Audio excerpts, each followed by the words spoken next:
ಇನ್ಮೇಲೆ ಈ ಮನೆಗೂ ಅವನಿಗೂ ಯಾವ ಸಂಬಂಧನೂ ಇಲ್ಲ. ಈ ಮನೆಯಾಗ ಏನೇ ನಡೆದ್ರು ಅವನ ಈ ಮನೆಗೆ ಬರ್ಕೊಡ್ದು, ಅವನ ಮುಖ ದರ್ಶನ ಯಾರು ಮಾಡ್ಕೊಡ್ದು. ಇದನ್ನ ಮೀರಿ ಏನಾದ್ರೂ ನಡೆದ್ರೆ ಈ ಮನೆಯಾಗ ಯಾರನ್ನೂ ಉಳಿಸಾಕಿಲ್ಲ.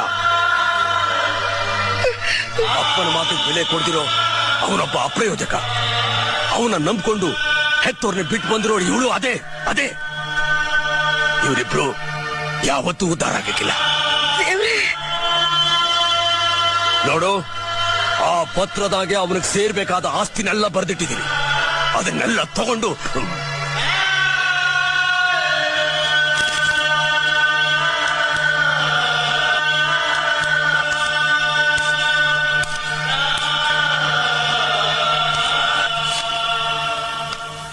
ಬೆಲೆನೇ ಕಟ್ಟೋಕಾಗ್ದಿರೋ ಆಸ್ತಿ ನೀವಿರುವಾಗ ನನ್ಗಿದೆಲ್ಲ ಯಾಕಪ್ಪಾಜಿ? ನೀವ್ ಯಾವಾಗ್ಲೂ ಇಲ್ಲಿರ್ತೀರಾ? ಇಲ್ಲಿ